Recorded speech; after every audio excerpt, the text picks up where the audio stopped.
Welcome back. وزیر خزانہ مفتاح اسماعیل کہتے ہیں بجٹ میں صرف امیروں پر ٹیکس لگایا ہے، غریبوں پر نہیں۔ وزیر اعظم اور میرا بھی ٹیکس بڑھ گیا ہے۔ پاکستان کی تاریخ کا یہ پہلا پروگریسو بجٹ ہے۔ عمران خان ملک کو دیوالیہ کی نہج پر چھوڑ کر گئے۔ ہم نے پیٹرول اور ڈیزل مہنگا کر کے پاکستان کو دیوالیہ ہونے سے بچا لیا ہے۔ چین نے $2.3 بلین کا قرض منظور کر لیا ہے، رقم پیر تک آ جائے گی۔ چین نے جون اور جولائی کے سیف ڈپازٹس کو بھی ری رول کر دیا ہے۔ اللہ کی مہربانی سے کافی بجٹ کے میجرز پہ آئی ایم ایف سے ایک انڈرسٹینڈنگ پیدا کر لی ہے۔ ہم نے امیر لوگوں کے اوپر ٹیکس لگایا ہے، جن کی آمدن 15 کروڑ روپے ہے ان کے اوپر 1% مزید ٹیکس لگائیں گے۔ جن کی آمدن 20 کروڑ سے زیادہ ہے ان کے اوپر 2% مزید ٹیکس لگائیں گے، سپر ٹیکس۔ جن کی آمدن 25 کروڑ روپے سے زیادہ ہے ان کے اوپر 3%، اور جن کی آمدن 30 کروڑ روپے سے زیادہ ہے ان کے اوپر 50% مزید ٹیکس لگائیں گے 1 سال کے لیے۔ جو زیادہ ٹیکس لگائیں ہیں انڈسٹریاں، اس کے اندر سب سے پہلے میں نے شوگر کے اوپر ٹیکس لگایا، جو وزیر اعظم کے بیٹوں کی بھی کمپنی ہے، اس کے اوپر بھی میں نے ٹیکس لگایا۔ وزیر اعظم کے بھی ٹیکس بڑھ جائے گا، میری کمپنی کا بھی کم از کم 20-25 کروڑ روپے سے ٹیکس بڑھ جائے گا۔ پاکستان کی تاریخ کے 4 بڑے خسارے عمران خان نے کیے ہیں۔ ہر جگہ جا کے آپ لون لے رہے ہیں تو پھر کون سی خود مختاری ہے؟ اصل خود مختاری تو جب ہوگی جب بجٹ خسارے یہاں پہ ختم ہوں گے۔ اصل خود مختاری تو جب ہوگی جب آپ کو لون نہیں لینے پڑیں گے۔ تو ہم نے پہلا بہت بڑا مثبت قدم اٹھایا۔ پاکستان کی تاریخ میں اتنا پروگریسو ٹیکسیشن بجٹ نہیں آیا۔ بھائی آپ پاکستان کو دیوالیے کی نہج پہ چھوڑ کے گئے تھے، شری لنکا بنا رہے تھے آپ پاکستان کو۔ یہ بڑی بھاشن دیتے ہیں پیٹریوٹزم کے، یہ آپ نے کیا ہے۔ آپ یہ کہتے ہیں کہ لوگوں کو نیوٹرل نہیں ہونا چاہیے، تو بھائی آپ کو بھی تو پرو پاکستان ہونا چاہیے تھا نا۔ آج ہم نے اللہ کی مہربانی سے جو ہم نے یہ پیٹرول کی پرائس بڑھائی ہے، جو ڈیزل کی پرائس بڑھائی ہے، اس سے پاکستان کو دیوالیے سے بچایا ہے۔ ساری رات بیٹھ کے ہم آئی ایم ایف سے بات کرتے ہیں تو پاکستانی سے بچایا ہے۔ دوسری جانب سابق وزیر خزانہ شوکت ترین کہتے ہیں کہ ہمارے دور میں کوئی پیٹرولیم ڈیولپمنٹ لیوی اور سیلز ٹیکس نہیں تھا، یہ لگا رہے ہیں۔ مفتاح صاحب کہتے ہیں کہ مہنگائی 11% رہے گی، مگر یہ 11% نہیں ہوگی بلکہ بہت زیادہ ہوگی۔ بجٹ خسارہ بھی 8.5% تک جائے گا۔ آئی ایم ایف اور چین کی وجہ سے تھوڑا استحکام آیا ہے۔ یہ کس کو بیوقوف بنا رہے ہیں؟ اس وقت جو ہے انہوں نے کہا ہے کہ ہم لوگوں نے گیس کی پرائسز اور بڑھا دینی ہے، الیکٹریسٹی کی پرائسز اور بڑھا دینی ہے۔ پیٹرول لیوی تو 17 روپے تھی اور انہوں نے ٹیکس بھی رکھے ہوئے تھے، کوئی ٹیکس نہیں تھا، 0 سیلز ٹیکس تھا اس وقت، اور یہ اب وہ بھی لگائیں گے۔ پیٹرول لیوی کو 50 روپے پہ لے کے جائیں گے۔ بہت بڑا ان کا جو بجٹ میں ہول ہے وہ یہ ہے کہ یہ انفلیشن کو لے کے رکھ رہے ہیں 11.5% پہ۔ 11.5% پہ انفلیشن نہیں ہوگی، ڈسکاؤنٹ ریٹ اوپر جائے گا۔ ان کا فسکل ڈیفیسٹ جو یہ 4.9 دکھا رہے ہیں، یہ کچھ کم از کم 8.5 کے قریب ہوگا، اور اس سے جو ہے انفلیشن اور بڑھے گی، اس سے آپ کی ڈپریسیشن اور ہوگی۔ تو یہ خواب دکھا رہے ہیں چائنا کی وجہ سے، اور یہ آئی ایم ایف نے تھوڑی سی امید بھی ہے، اس سے زیادہ تھوڑی پازیٹیوٹی آ رہی ہے۔ یہ لوگوں کو بیوقوف بنانے کی کوشش کریں۔ آئی ایم ایف اور چین سے قرض ملنے کی امید۔ انٹر بینک میں ڈالر $3.95 سستا ہو کر $208 پر فروخت ہونے لگا۔ اوپن مارکیٹ میں ڈالر $210 تک فروخت ہو رہا ہے۔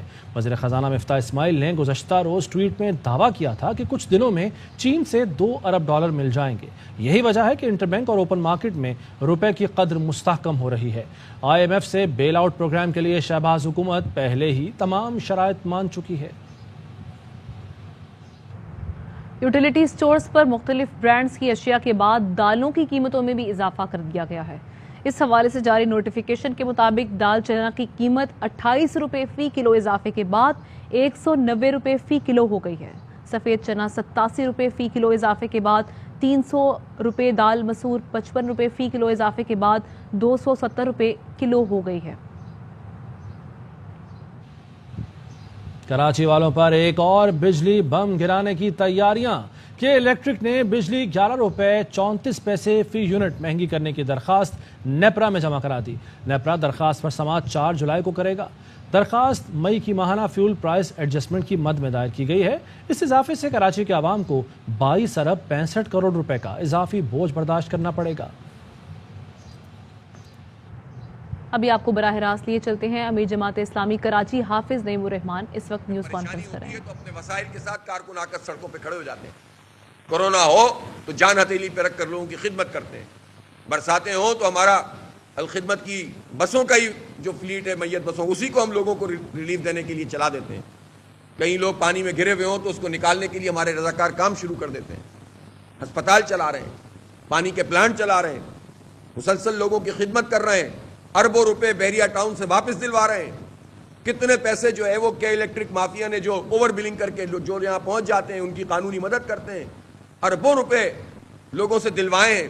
اور کتنے لوگ ایسے ہیں کہ جن کو جو ہے وہ ان سارے اداروں سے محفوظ کیا ہے. نادرا کے کتنے لاکھوں ملینز آف شناختی کارڈ جماعت اسلامی کی جدوجہد کے نتیجے میں لوگوں کے بنے ہیں اس شہر کے اندر. تو ہم تو لوگوں کے ساتھ کھڑے ہوئے ہیں. میں کراچی کے عوام سے درخواست کرتا ہوں کہ بلدیاتی انتخابات میں وہ جماعت اسلامی کا میئر لے کر آئیں تو اس شہر کے حالات بدل جائیں گے انشاءاللہ. ایسے ہی حالات تھے جب نعمت اللہ خان میئر بنے تھے, 4 سال میں نقشہ بدل گیا تھا. 32 کالج بنائے تھے 4 سال میں, 362 بسیں لائے تھے, تعمیر تھی, ترقی تھی, اوور ہیڈ بریجز تھے, انڈر پاس تھے, فلائی اوورز تھے, سڑکیں تھیں. آپ دیکھتے جائیں, کارساز کی سنگل روڈ ہوتی تھی, ڈبل کی. کتنا مشکل کام تھا, آپ کو پتا ہے ان اداروں سے جو ہے وہ جگہ لینا کتنا مشکل کام ہوتا ہے. لیکن وہ کام کیا نعمت اللہ خان نے. ہمیں یاد ہے کہ یہ جو پوری روڈ ہے وہاں سے آتی ہے حبیب بینک سے لے کر اور آگے تک جاتی ہے اسٹیڈیم تک, آج تک بھی الحمدللہ وہ روڈ جو نعمت صاحب نے آج سے 20 سال پہلے بنائی تھی وہ اسی طرح سے موجود ہے. کتنی سڑکوں پہ کام کیا, سیوریج کا نظام درست کیا, ماڈل پارکس بنائے, 300-400 پارک بنائے. یعنی خدمت تھی اور وہ امڑ رہی تھی. جبکہ وزیر بلدیات اس وقت MQM کے تھے جو نعمت اللہ خان کی تختیوں پر اپنی تختیاں لگاتے تھے, منصوبے روک دیتے تھے. یہ جو کٹی پہاڑی کے پاس نعمت اللہ خان صاحب نے وہاں پر دامن کو کے نام سے یا اس کو وہاں پر پارک بنانے کا منصوبہ بنایا تھا, MQM نے روک دیا تھا اس کو. ورنہ کتنی اچھی تفریح کا نظام پورے نارتھ آبادی نہیں پورے کراچی کے لوگوں کے لیے بن جاتا. کتنے منصوبے تھے جو انہوں نے روک دیے, لیکن ہم نے خدمت کی. یہ نہیں دیکھا کس کا علاقہ ہے, کون ہے. تو الحمدللہ جماعت اسلامی اپنی خدمت کا ریکارڈ رکھتی ہے. اس لیے لوگوں سے کہتے ہیں کہ آپشن موجود ہے آپ کے پاس, اور دیکھا جائے اپنی ضمیر کی آواز ہو تو جماعت اسلامی کے علاوہ کوئی اور آپشن ہے ہی نہیں. اس لیے بلدیاتی انتخابات. حافظ نعیم الرحمان نیوز کانفرنس کر رہے تھے. آگے بڑھیں گے. کراچی میں 20 منٹ کی بارش نے پیپلز پارٹی کے ترقی کے دعووں کی قلعی کھول دی. ناظم آباد ہو یا ملیر, صدر ہو یا گلشن کی سڑکیں سب پانی میں ڈوب گئیں. کراچی انتظامیہ کے دعوے کے باوجود صدر سمیت کئی علاقوں سے پانی نہیں نکالا جا سکا. گارڈن اور گرد و نواح میں کل سے غائب ہونے والی بجلی اب تک بحال نہ ہو سکی. برف باری کے بعد بابو سر ٹاپ پر پھنسے تمام افراد کو ریسکیو کر لیا گیا. ریسکیو آپریشن کے دوران 200 سے زائد گاڑیوں کو نکالا گیا. بابو سر نیشنل ہائی وے سے برف ہٹانے کا کام جاری ہے. سرد ہواؤں اور پھسلن کے باعث شاہراہ سے برف ہٹانے میں مشکلات کا سامنا. بابو سر ٹاپ پر درجہ حرارت -4 ڈگری سینٹی گریڈ ریکارڈ کیا گیا, جبکہ لینڈ سلائیڈنگ کے باعث شاہراہ قراقرم شتیال کے مقام پر بند ہے. ڈپٹی کمشنر چلاس کے مطابق جلد ملبہ ہٹا کر سڑک ٹریفک کے لیے بحال کر دی جائے گی. بابو سر روڈ پر پھسلن کا خطرہ ہے. ڈرائیورز بریک کا کم سے کم استعمال کریں, کم رفتار پر گاڑیاں چلائیں.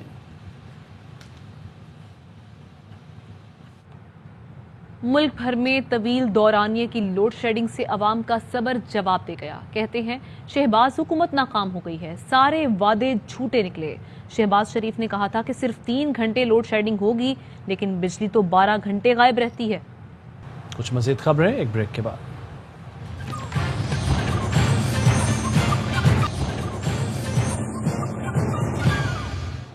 Welcome back. سابق وزیر داخلہ شیخ رشید کا ٹویٹ, لکھتے ہیں مشرف کا پاکستان آنے سے انکار نواز شریف کے پاکستان آنے میں رکاوٹ بن گیا. ابھی تو اصلی بجٹ آنا ہے, پھر پتہ لگے گا. معیشت وینٹیلیٹر پر اور سیاسی نظام ICU میں ہے. ملک افواہوں کی زد میں ہے. جولائی میں بجلی اور گیس کے بل قیامت ڈھائیں گے. اوورسیز سے ووٹ کا حق چھیننا اور نیب قوانین میں اپنے کیسز کے لیے ترمیم قومی جرم ہے. کرپٹ اور چور ملزموں اور مجرموں کو مسلط کر دیا گیا ہے. معاونین خصوصی کا جمعہ بازار لگا ہے. عمران خان کی جان کو خطرہ ہے, تھریٹ الرٹ جاری کیا گیا. سابق وفاقی وزیر مراد سعید کی پروگرام پاور پلے میں گفتگو, کہا دیکھنا ہوگا پاکستان میں اس کا ہینڈلر کون ہے. الرٹ بھی جاری کیا گیا اور اس طرح افغانستان میں کسی کو ٹاسک دیا گیا. ہمارے سابقہ وزیر اعظم ہے جو پاکستان کے ساتھ ہو رہا ہے, اور یہ جو انڈیا کا گریٹر گیم پلان تھا اس میں اگر کوئی رکاوٹ تھا تو وہ عمران خان ہے. سابق وزیر اعظم تھا, ان کو سیکیورٹی دینے کی بجائے اسے سیکیورٹی آپ واپس لے لیتے ہو. تو عمران خان جب پشاور گئے رات کو 3 بجے, یہ جو سینکڑوں گاڑیاں پولیس کی آئی تھی تو یہ تو گرفتاری سے بھی بڑھ کر کوئی کام تھا. خیبر پختونخوا کے اساتذہ کا دھرنا تھا, پروٹیسٹ تھا. رات کے 1 بجے یہ ربر بلٹس اور پتہ نہیں کہ کیا کیا چیزیں وہاں پہ بنی گالا لے کے آ جاتے ہیں. پولیس والی ہی بنی گالا کے مین گیٹ تک آ جاتے ہیں. ان کو پرووک کرنے کی کوشش کی. کیا وزیر داخلہ کا اس میں کوئی کردار تھا؟ پی ٹی آئی اور نون لیگ میں اسمبلیاں توڑنے کا معاہدہ ہونے کا انکشاف. پی ٹی آئی رہنما فواد چودھری نے پروگرام آف دا ریکارڈ میں کہا کہ نون لیگ کے ساتھ طے ہوا تھا ہم اسمبلی جائیں گے, پھر اسمبلیاں توڑ کر الیکشن کی کال دی جائے گی. معاملات طے ہو گئے تو نون لیگ سمجھی ہم کمزور ہو گئے, پھر وہ راتوں رات پیچھے ہٹ گئے. ادارے نہ چاہتے تو ہماری حکومت نہ گرتی. اسمبلیاں بھی توڑ دیں گے, ہم الیکشنز کرواتے ہیں, آپ واپس اسمبلیوں میں آ جائیں. ہم اسمبلیوں میں جاتے ہیں, آپ الیکشن کی ڈیٹ دے دیں. جو ہی انہوں نے دیکھا کہ نہیں جی یہ تو تھوڑا کمزور ہو گئے ہیں, وہ بدل گئے راتوں رات. چینج تو پاکستان میں ہمیشہ جو ہے وہ فوج اور جوڈیشری نے مل کے کی ہے. عسکری ادارہ نہ چاہتا تو نہیں سکتے. فوج اور جوڈیشری دونوں پولیٹیکل پلیئر ہے. ذوالفقار علی بھٹو جیسے شخص کو پھانسی لگا دی انہوں نے, تو ظلم کی حد ہے, کوئی مذاق تھوڑی ہے. آپ نے کہا یا وہ اس طرف ہوتے ہیں یا اس طرف ہوتے ہیں, کہ پہلے وہ اس طرف تھے اب وہ اس طرف چلے گئے, یہی کہہ رہے ہیں آپ؟ یہی سمجھ لیں. اور الیکشن کمیشن میں پی پی 167 کے ضمنی الیکشن مہم کے دوران جھگڑے سے متعلق سماعت تحریک انصاف کے امیدوار شبیر احمد پیش نہیں ہوئے. اسپیشل سیکرٹری نے بتایا کہ پولیس نے واقعے کے مقدمے میں مؤثر دفعات شامل نہیں کی. واقعے میں ملوث کوئی بھی امیدوار 2 سال کے لیے نااہل ہو سکتا ہے. چیف الیکشن کمشنر نے کہا کہ الیکشن حکام کا کام صرف 2 لائنیں لکھ کر آگاہ کرنا نہیں ہے. انتخابی عملے کی غفلت ہرگز برداشت نہیں ہوگی. سی سی پی او نے بتایا کہ پولیس کی مدعیت میں مقدمہ درج کیا ہے. واقعے میں ایک نون لیگ اور تحریک انصاف کے کارکن زخمی ہوئے ہیں. چیف الیکشن کمشنر نے سی سی پی او سے کہا کوئی کتنا ہی بااثر ہو, امن و امان اور شفاف الیکشن یقینی بنائیں اور تفصیلی رپورٹ جمع کرائیں. پی ٹی آئی رہنما فیاض الحسن چوہان کہتی ہیں کہ پنجاب کے 20 حلقوں میں الیکشن اداروں کے لیے امتحان بن چکا ہے. انہوں نے کہا کہ ادارے اس امتحان میں بری طرح فیل ہو رہے ہیں. الیکشن کمیشن سے لے کر پولیس, انتظامیہ, تعلیم, زراعت پر انگلیاں اٹھ رہی ہیں. اور ساتھ ہی ساتھ انہوں نے کہا کہ ضمنی الیکشن میں سرکاری دھونس, بدماشی, پری پول دھاندلی عروج پر ہے. فیاض الحسن چوہان نے کہا کہ حمزہ کی غیر آئینی وزارت اعلیٰ بچانے کے لیے اداروں کا کردار عروج پر ہے. پی ٹی آئی کے رہنما علی زیدی کا ٹویٹ, لکھتے ہیں خدشہ ہے 26 جون کو بلدیاتی الیکشن کا پہلا مرحلہ پرتشدد اور جان لیوا مشق نہ بن جائے. پیپلز پارٹی مخالف امیدواروں کو دھمکانے کے لیے ہر ہتھ کنڈا استعمال کر رہی ہے. لوگوں کو اغوا کیا جا رہا ہے. قانون نافذ کرنے والے اداروں سے اپیل کرتا ہوں وہ اپنا کردار ادا کریں. کیا اس ملک کے شہریوں کے حقوق اور جان و مال کو محفوظ بنانا آپ کی ذمہ داری نہیں ہے؟ خدا نخواستہ دھاندلی یا تشدد ہوا تو ذمہ دار آپ ہی ہوں گے. سندھ کے لوگوں سے اپیل کرتا ہوں کہ وہ پرامن رہیں اور اتنی بڑی تعداد میں باہر نکلیں کہ ان سے بڑھ جائیں جو آپ کا ووٹ لوٹنا چاہتے ہیں. مزید خبریں شامل کریں گے بریک کے بعد. Welcome back. کون سے چینل کی کیا ریٹنگ, کس کو کتنے اشتہار ملے, سینٹ کی قائمہ کمیٹی میں سوال اٹھا دیے گئے. چیئرمین کمیٹی نے کہا کہ حکومت اشتہارات کو اپنے مقاصد کے لیے استعمال کرتی رہی. نیوز بلیٹن سے اتنا ہی. مزید خبروں اور اپڈیٹس کے لیے دیکھتے رہیے ARY نیوز.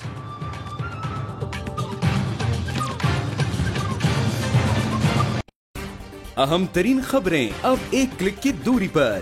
آپ کے پسندیدہ ٹاک شوز ہوں یا اہم ملکی یا غیر ملکی شخصیات کی نیوز کانفرنسز, ہر لمحہ باخبر رہنے کے لیے سبسکرائب کریں ہمارا YouTube چینل. موسم کی صورتحال ہو یا کھیل کے میدان سے خبریں, اپنے موبائل فون سے ملکی اور بین الاقوامی اہم خبروں تک رسائی کے لیے ڈاؤن لوڈ کیجیے موبائل ایپ.